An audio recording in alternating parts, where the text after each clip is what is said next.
Motorcycle নিয়ে তারা ঘন্টার পর ঘন্টা দাঁড়িয়ে আছে।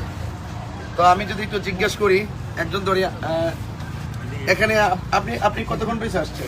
আমি সকালে একবার আসছিলাম, কইছে 5টা বাজে দিব, আর এখন 5টা বাজে কত মিনিট, 5টা বাজে গেছে।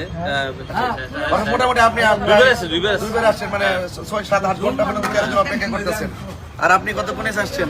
আমি আসছি দুপুর 12টায়। অর্থাৎ কত ঘন্টা অপেক্ষা করতেছেন? অপেক্ষা বলতে গেলে বর্তমানে 4 ঘন্টা আছে। 4 ঘন্টা হয়ে গেছে। তো একজন 8 ঘন্টা, একজন 4 ঘন্টা, এরকম ভাবে ঘন্টার পর ঘন্টা তেলের জন্য অপেক্ষা করছে। আপনি আসছেন কয় ঘন্টা? 11 ঘন্টা। উনি আসছে 11 ঘন্টা। আমি আসছি 10টা বাজে। আপনি 10টা এলে প্রায় 7 ঘন্টা কাছাকাছি। আরেকজন 11টা, প্রায় 7 ঘন্টা কাছাকাছি। একজন 4 ঘন্টা, 5 ঘন্টা, 6 ঘন্টা, 11 ঘন্টা। তো আমরা কিন্তু বিগত সময় দেখেছি যে আসলে তেলের জন্য আমাদের কখনো সিরিয়াল ছিল না, ছিল? আমরা তেলের জন্য কখনো সিরিয়াল নিতে হয়েছে? তেল আমাদের একটা জাতীয় সংকটে পরিণত হতে চলেছে।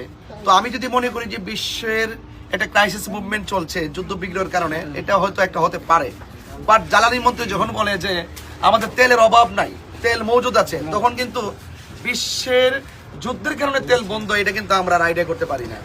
তো জ্বালানি মন্ত্রী যদি বলে যে তেলের কোনো অভাব নাই, তাহলে তেলের অভাব হলে এই সমস্ত মানুষগুলো ঘন্টার পর ঘন্টা অপেক্ষা করতেছে, তাহলে এই ঘাটতিটা হবে কেন? তো জ্বালানি মন্ত্রী আমার মনে হয় উনি এসির নিচে বসে বলে, তো সেই জন্য হয়তো একটু জনগণের কষ্টের কথাটা ভাবতেছে না, ঠিক না?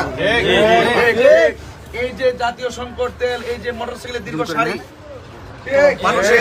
মানুষের পিঠ যখন দেয়ালে ঠিকে যায়, তখন কিন্তু মানুষ কিন্তু বিভিন্ন দাবি নিয়ে কিন্তু মাঠে নেমে যায়। তো আমি মনে হয় জাতীয় সংকটটি জাতীয় গণ আন্দোলনের রূপ দেওয়ার আগে অবশ্যই তেলের এই ক্রাইসিস সমস্যাটি দ্রুত সমাধান করা দরকার। কি বলেন আপনারা? তো কি বলবো আপনাদের কথা, আমিও তো তেলের জন্য এসে দাঁড়িয়ে রয়েছি। তো এই জন্য গতকাল গেছিলাম প্রায় 42টা পাম্পে, প্রায় হাজীগঞ্জ থেকে প্রায় 42টা পাম্পে যেতে যেতে গেছে সিলেট পর্যন্ত। তো এইভাবে কিন্তু প্রতি পাম্পে পাম্পে গিয়ে কিন্তু তেল পাই নাই।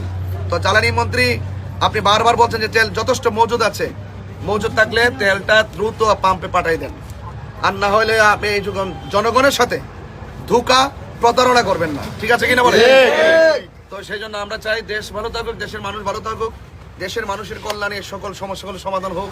সবাই ভালো থাকবেন, দ্রুত জনে এই সমস্যার অবসান ঘটে। আসসালামু আলাইকুম ওয়া রাহমাতুল্লাহি ওয়া বারাকাতুহু।